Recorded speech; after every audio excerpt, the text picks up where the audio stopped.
안녕하세요. 스위토쟁입니다. 오늘은 2월 13일 NBA 11경기 분석해보도록 하겠습니다. 일단 첫 번째 경기는 워싱턴 대 뉴욕 닉스죠. 일단 첫 번째 경기부터 답이 없는 경기네요. 일단 워싱턴은 패패 승패 6승 16패를 달리고 있고 뉴욕 닉스는 11승 15패 2연패에 빠졌죠. 일단 이 경기의 포인트는 워싱턴의 브래들리 빌 선수가 결장을 할 것으로 보입니다. 그래서 뉴욕 닉스가 그래도 조금은 유리한 경기죠. 일단 뉴욕 닉스가 1.48로 정배를 받았고 워싱턴이 2.11로 역배를 받았죠. 일단 워싱턴은 지난 경기에서 브래들리 빌과 웨스트브룩이 맹활약을 해줬는데도 불구하고 나머지 3명의 선수의 활약이 부족했고 외곽이 너무 좋지 않았기 때문에 패배를 당했죠. 반면 뉴욕 닉스는 지난 경기에서 에이스 랜들 선수가 고작 12득점에 그치면서 어려운 경기를 펼쳤었죠. 일단 저라면 이 경기는 패스가 1순위인데 그래도 굳이 간다면 뉴욕 닉스 쪽이 낫지 않을까 싶네요. 그래서 저라면 뉴욕 닉스 일반 승만 갈 것으로 보이는데 그 이유는 일단 3일 만에 경기를 치르기 때문에 체력적으로 많이 유리하고 브래들리 빌이 없다면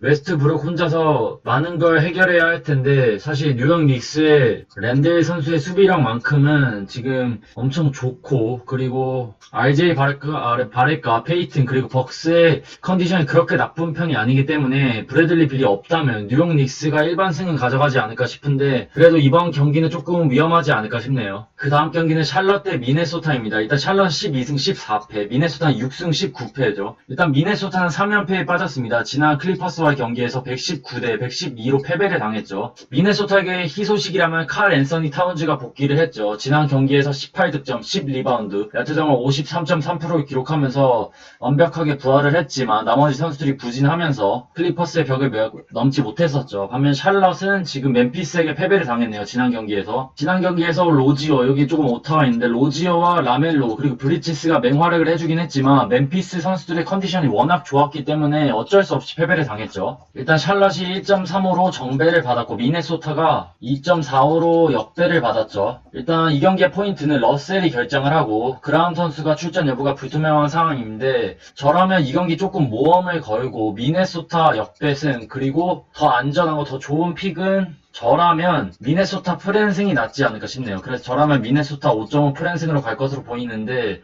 가장 큰 이유는 칼 앤서니 타운즈가 복귀했기 때문이죠. 샬럿은 최근 나쁘지 않은 경기력을 보여주고 있고 12승 14패 미네소타보다 좋은 성적을 기록하고 있죠. 최근 헤이워드 그러니까 이번 시즌에 헤이워드가 잘해주고 있고 로지어, 라멜로 그리고 브리지스 이 선수들이 매우 잘해주면서 괜찮은 활약을 해주고 있지만 확실히 약점이 젤러죠. 젤러 선수의 센터진 싸움에서 칼 앤서니 타운즈를 과연 막아낼 수 있을지가 관건인데 저라면 조금 불가능하지 않을까 싶네요. 그래서 러셀이 나오지 않는다고 해도 칼 앤서니 타운즈가 중심이 되어서 나머지 선수들이 힘을 내면서 미네소타가 프랜승은 가져가지 않을까 싶네요. 그 다음 경기는 애틀란타 대 샌안토니오입니다. 일단 애틀란타 11승 13패 지난 댈러스와의 경기에서 118대 117로 아깝게 패배를 당했죠. 반면 샌안토니오는 14승 11패 지난 골스 그러니까 3일 전에 114대 91로 패배를 당했죠. 일단 애틀란타가 1.64로 이번 경기 정배를 받았고 샌안토니오가 1.85로 역배를 받았는데 저라면 이 경기는 애틀란타 일반 승이 낫지 않을까 싶네요. 그래서 애틀란타 승, 애틀란타 핸디 승이 좋아 보이는데 일단 샌안토니오는 3일 만에 경기를 치르기 때문에 체력적으로 유리한 면이 있지만 알드리지가 빠진 샌안토니오는 조금 불안한 면이 많죠. 그리고 최근 경기력이 조금씩 하락세를 타고 있는데 일단 지난 경기에서도 드러전의 득점력이 저조했고 존슨과 포에트는 원래 그렇게 득점력이 좋은 선수들도 아니고 머리가 부진하고 있기 때문에 사실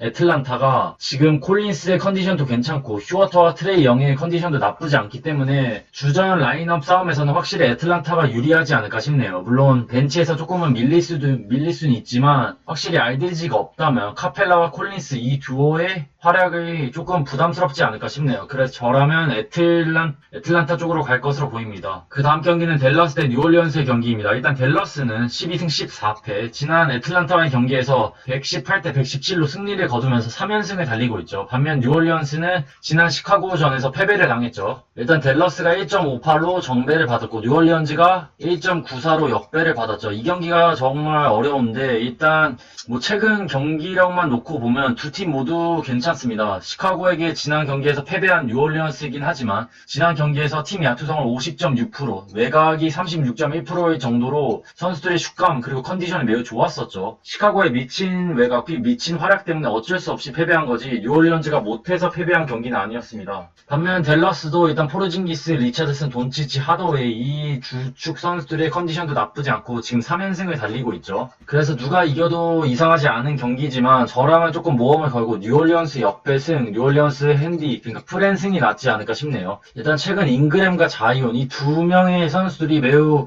잘해주고 있고 어차피 이 경기는 주전 싸움에서 밀리면은 사실 세컨드 유닛 싸움이 그렇게 의미가 있진 않아서 주전 싸움에서 잘해줘야 되는데 지난 경기에서 너무 출혈이 컸던 댈러스 물론 승리하긴 했지만 심리적으로도 조금 부담스러웠고 조금 힘들지 않았을까 싶네요. 그리고 뭐 전체적으로 뭐 스틸, 리바운드, 득점력, 실점률 뭐 이런 걸 비교했을 때도 뉴올리언즈가 전혀 밀리지 않고 포르징기스의 득점력이 지금 100%로 올라온 상황이 아니기 때문에 충분히 자이온과 잉그램을 내세워서 뭐 가드진에서 블레드소와 론조 볼이 평균 이상만 해준다면 뉴올리언스가 충분히 승산이 있지 않을까 싶네요. 그 다음 경기는 보스턴 대 디트로이트입니다. 일단 보스턴은 그러니까 오늘 아침 토론토를 상대로 120대 106으로 승리를 거뒀고 디트로이트는 인디애나에게 패배를 당했죠. 일단 보스턴은 1.20으로 정배를 받았고 디트로이트가 지금 3.16으로 역배를 받았죠. 일단 뭐 전력의 차이는 말할 것 없이 보스턴이 압도하죠. 물론 스마트 선수가 나오진 않지만 디트로이트는 지금 로즈가 빠졌고 플럼리까지 결정하기 때문에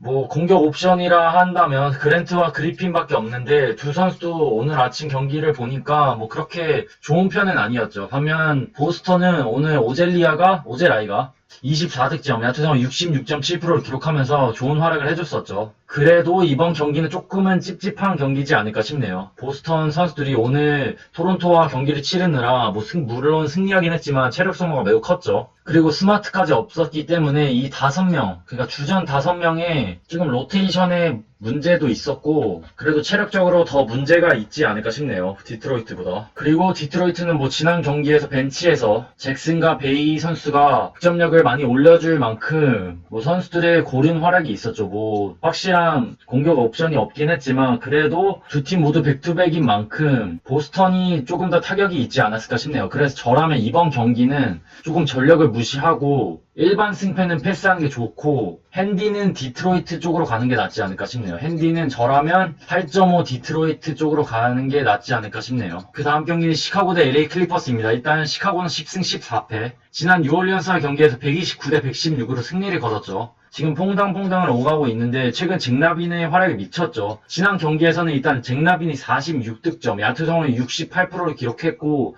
3점슛 9개를 성공시켰죠. 거기다가 코비도 30득점, 3점슛 8개를 성공시켰죠. 반면 LA 클리퍼스는 18승 8패, 지난 미네소타전에서 승리하면서 2연패를 끊어냈죠. 일단 클리퍼스는 1.27로 정배를 받았고 시카고가 2.76으로 역배를 받았죠. 이 경기는 일단 포인트는 클리퍼스는 포이 조지가 결정을 할 것으로 보이고 시카고는 마카넷이 아웃이죠. 그래서 조금은 애매하고 최근 상대 전적, 그러니까 상대 맞대결들을 본다면 시카고 프렌 쪽이 강하긴 했지만 그래도 이번 경기는 조금 위험한 감이 있네요. 일단 그래서 저라면 클리퍼스 승이 좋아 보이는 건 아니고 이 경기는 그렇게 좋은 경기가 아닙니다. 왜냐면 일단 포이 조지가 빠지고 최근에는 클리퍼스의 경기력이 그렇게 좋다고 볼 수는 없기 때문에 조금 불안하고 워낙 시카고 선수들의 지금 슛감이 매우 좋기 때문에 위험하죠. 그래도 저라면 클리퍼스 일반 승이 낫지 않을까 싶네요. 그래서 클리퍼스 핸디 승으로 갈 것으로 보이는데 일단 베벌리가 돌아왔기 때문에 코비와 잭라빈 선수가 외곽에서 조금은 부담스러운 상황이지 않을까 싶네요.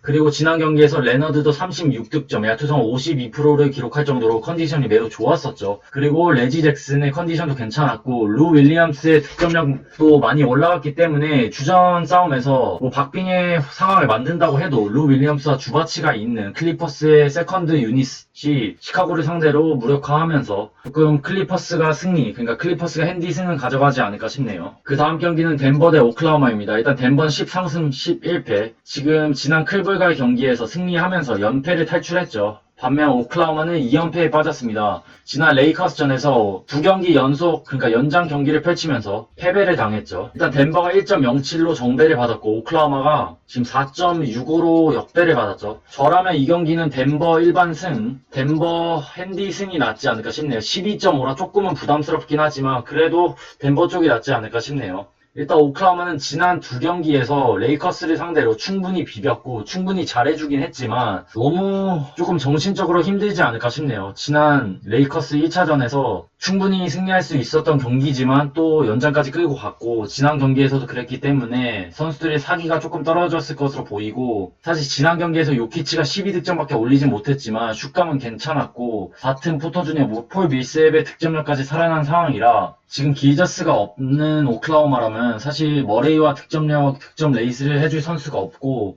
요키치를 제어할 수 있는 선수가 부족하기 때문에 덴버 쪽이 낫지 않을까 싶네요. 이 경기는. 그 다음 경기는 유타 대 미러키입니다. 일단 유타는 20승 5패. 지금 또다시 연승을 달리고 있죠. 지난 보스턴과 경기에서 122대 108로 승리를 거뒀죠. 반면 미러키는 16승 9패. 지금 승승승패, 그러니까 연승이 깨진 상황이죠. 지난 피닉스전에서 1점 차로 패배를 당했네요. 일단 엄청난 빅매치입니다. 빅매치죠. 일단 유타가 1.60을 받았고 미러키가 1.91로 역배를 받았죠. 이 경기의 포인트는 유타는 마이크 콘리가 아웃, 햄스트링 부상으로 아웃이고 미러키는 홀리데이가 결정을 합니다. 누가 이겨도 이상하지 않은 경기지만 저라면 조금 모험을 걸고 미러키 역배 승이 낫지 않을까 싶고 미러키 프렌 승이 나아 보입니다. 일단 가장 큰 이유는 미러키의 컨디션이 나쁘지 않습니다. 지난 경기에서 패배하긴 했지만 미들턴이 18득점 11어시로 더블더블을 기록해줬고 아테토쿤보도 47득점 11리바운드로 더블더블을 기록해줬었죠. 그리고 무엇보다 지난 맞대결을 본다면 유타는 물론 지난 맞대결에서 유타가 승리하긴 했지만 확실히 쿤보와 고베어 이 싸움을 봤을 땐 쿤보가 압도적으로 잘했습니다. 쿤보가 30 몇 득점을 올려줬었고 고베어는 뭐 두 자릿수 득점을 못했었고 그리고 지난 맞대결에서 콘리의 역할이 매우 컸었죠. 물론 홀리데이가 빠진 게 조금 크긴 하지만 최근 쿤보의 지금 폼이 많이 올라온 상황이고 지난 경기에서 포브스 그리고 벤치에선 DJ 어거스틴까지 버텨주고 있기 때문에 사실 이번 경기는 잉글스, 보그다노비치 이 두 명의 선수가 한 명이라도 부진할 확률이 높은데 부진한다면 미러키가 승리를 가져가지 않을까 싶네요. 유타에게 2연패를 당하진 않을 것으로 보입니다. 그래서 저라면 미러키 쪽이 낫지 않을까 싶네요. 그 다음 경기는 LA 레이커스 대 멤피스입니다. 일단 LA 레이커스는 20승 6패, 지금 연승을 달리고 있죠. 최근 LA 레이커스의 경기를 보면 정말 꾸역꾸역 승리를 하고 있는 느낌을 받을 수 있죠. 반면 멤피스는 10승 10패, 지금 연패를 탈출한 상황입니다. 지난 샬럿전에서 130대 114로 승리를 거뒀죠. 일단 레이커스가 1.19로 정배를 받았고 멤피스가 3.24로 역배를 받았죠. 일단 이 경기의 포인트는 멤피스는 클라크가 결정을 하고 LA 레이커스는 앤서니 데이비스의 출전 여부가 불투명한 상황이죠. 이 경기가 조금 어려운 이유가 멤피스가 지금 그래도 모란트가 복귀했고 지난 경기에서 브룩스와 앤더슨의 활약이 괜찮았고 수비력이 괜찮은 멤피스라 멤피스 입장에선 충분히 해볼만한 경기라고 봅니다. 그래서 이 경기는 일단 앤서니 데이비스가 출전을 한다면 레이커스 쪽이 낫고 나오지 않는다면 멤피스 프렌 쪽이 난데 일단 일반 승패만 보면 그래도 레이커스가 일반 승은 가져가지 않을까 싶네요. 최근 경기력만 놓고 보면 레이커스의 경기를 그렇게 믿을 만한 상황이 아니지만 그래도 저라면 레이커스 쪽으로 갈 것으로 보이고 핸디 기준점이 지금 8.5죠. 8.5인데 이것도 조금 모험을 걸고 레이커스 핸디 승으로 갈 것으로 보입니다. 최근 약팀을 상대로 점수차를 많이 벌리지 못하고 있는 레이커스지만 그래도 꾸역꾸역 승리를 하면서 상승세를 이어가고 있고 마지막 홈 경기인 만큼 조금 컨디션을 끌어올려서 멤피스를 상대로 대승을 거두지 않을까 싶네요. 그리고 무엇보다 주전 싸움에서 밀린다고 해도 워낙 벤치 그러니까 헤럴 매튜스와 모리스가 버티고 있기 때문에 레이커스 승이 낫지 않을까 싶네요. 핸디도 저라면 레이커스 쪽으로 갈 것으로 보입니다. 그 다음 경기는 포틀랜드 대 클리블랜드입니다. 일단 포틀랜드 14승 10패 2연승을 달리고 있고 클리블랜드는 지금 연패에 빠졌죠. 일단 포틀랜드는 오늘 아침 필라와의 경기에서 118대 114로 승리를 거뒀죠. 릴라드가 30득점, 야투성은 28.6%. 그렇게 좋은 편은 아니었지만 그래도 꾸역꾸역 득점을 해줬고 칸터가 더블더블, 트렌트 주니어가 19득점, 카멜로가 24득점을 올려줬었죠. 일단 포틀랜드는 1.38로 정배를 받았고 클리블랜드가 2.35로 역배를 받았죠. 일단 최근 경기력만 놓고 보면 절대로 클리블랜드에 손이 안 가는 건 사실이죠. 연패에 빠졌고 지난 경기만 보더라도 일단 드루먼드가 4득점에 그쳤고 갈랜드와 섹스턴, 특히 섹스턴의 약투 성공률이 심각한 수준이었죠. 그래서 사실 이 경기가 조금 어렵죠. 물론 포틀랜드 쪽이 나아 보이는데 포틀랜드도 오늘 체력 소모가 매우 컸죠. 필라라는 엄청난 강호를 상대로 경기를 펼쳤기 때문에 체력 소모가 컸고 지금 너키치와 CJ 맥컬럼까지 얻는 상황이라 빌라드 한 명이 부진한다면 포틀랜드가 충분히 패배할 수 있는 상황이라고 봅니다. 그래서 이 경기는 패스도 좋은 선택일 것으로 보이는데 굳이 간다면 포틀랜드 쪽이 낫지 않을까 싶네요. 그리고 핸디도 포틀랜드 쪽이 나아 보이는데 저라면 핸디는 무조건 패스할 것으로 보이고 굳이 간다면 포틀랜드 쪽이 낫지 않을까 싶네요. 일반승은. 왜냐면 지금 최근 갈랜드 섹스턴 이 가드진들의 연건들의 활약이 나쁘고 그러니까 슛감 외곽 내각 모두에서 선수의 슛감이 별로고 지금 드루먼드까지 흔들리고 있는 상황이라 지금 잘해 달랜밖에 없는 상황이죠. 하지만 포틀랜드는 지금 벤치에서 카멜로 앤서니가 맹활약을 해주고 있죠. 오늘 경기에서도 좋은 활약을 해줬었고 선수들의 사기가 괜찮고 그리고 상승세를 탈 것으로 보이기 때문에 포틀랜드 쪽이 낫지 않을까 싶네요. 그 다음 경기는 세크라멘토 대 올랜도입니다. 일단 세크라멘토는 1.27로 정배를 받았고 올랜도가 2.76으로 역배를 받았죠. 배당 차이가 많이 나긴 하지만 이 경기도 사실 누가 이겨도 이상하지 않은 경기죠. 세크라멘토는 워낙 약팀이고 올랜도도 지금 상황이 좋지 않기 때문에 조금 그런데 일단 올랜도는 3연패에 빠졌죠. 오늘 골스와의 경기에서 111대 105로 패배를 당했죠. 반면 세크는 필라를 상대로 패배를 당했었죠. 3일 만에 경기를 치르기 때문에 이번 경기는 그래도 세크라멘토가 체력적으로 많이 유리한 경기입니다. 그래서 저라면 팍스와 힐드를 믿고 이번 경기는 세크라멘토 일반승, 세크라멘토 핸디승이 낫지 않을까 싶네요. 물론 부세비치를 막아낼 수 있는 전력, 그러니까 자원이 조금 세크라멘토는 부족하긴 하죠. 다만 올랜도는 백투백 그리고 연패에 빠진 상황이라 조금 분위기가 좋지 않죠. 거기다가 포니에 고든 펄치까지 아웃입니다. 지난 맞대결에서 고든과 포니에가 뛰었는데도 패배했던 올랜도 그러니까 홈에서 포니에와 고든이 빠진 상황에서 세크에게 진 경험이 있기 때문에 이 두 선수가 없고 백투백 그리고 원정이라면 충분히 세크라멘토가 이번 경기도 가져갈 확률이 높지 않을까 싶네요. 그래서 저라면 세크 핸디 승이 낫지 않을까 싶네요. 그럼 2월 13일 NBA 11경기 분석해봤습니다. 시청해주셔서 감사합니다. 건승 렛츠고!